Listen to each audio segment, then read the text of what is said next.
ఇక్కడ ఈ ఏమిటి బాజ్ బెటాలియన్ అంటే, బాజ్ బెటాలియన్ అంటే ఏంటి అసలు అని చూసినట్లయితే దాని యొక్క ప్రత్యేకత ఫస్ట్ చూద్దాం. ప్రత్యేకత చూసినట్లయితే భారత సైన్యం యొక్క డ్రోన్ల నిర్వహణ కోసం ప్రత్యేకంగా ఈ బాజ్ బెటాలియన్ని ఏర్పాటు చేసింది.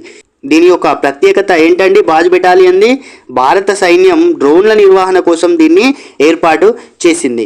మరి లక్ష్యం ఏంటి? ఈ బాజ్ బెటాలియన్ యొక్క లక్ష్యం ఏంటంటే మానవరహిత వైమానిక వ్యవస్థను, అంటే ఇప్పటి వరకు ఏదైనా యుద్ధం సంభవించినట్లయితే వేరే దేశంతో మన భారతదేశానికి యుద్ధం అనేది సంభవించినట్లయితే అప్పుడు మానవ పైలట్లే అంటే హ్యూమన్ పైలట్సే మనకి యుద్ధ విమానాలు నడుపుతూ ఆ యుద్ధాన్ని కొనసాగించడం అయితే జరుగుతుంది. అయితే ఈ బాజ్ బెటాలియన్ని తీసుకురావడానికి దాని యొక్క లక్ష్యం మానవరహిత అంటే మానవులు లేకుండా కూడా ఆ యుద్ధ విమానాలు నడిచే విధంగా దీని యొక్క లక్ష్యం అనేది ఉంది.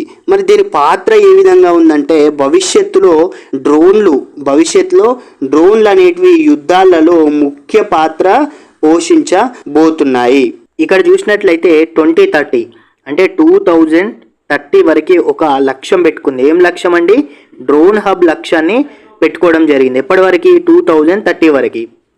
సో 2030 నాటికి ప్రపంచ డ్రోన్ హబ్గా భారత్ ఎదగాలనే లక్ష్యంతో పెట్టుకోవడం జరిగింది.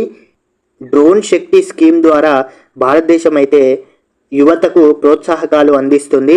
మేక్ ఇన్ ఇండియాలో భాగంగా స్వదేశీ తయారీకి పెద్దపీట వేస్తూ భారత యువతకైతే ఈ ప్రోత్సాహకాలు అందించడం అయితే జరుగుతుంది.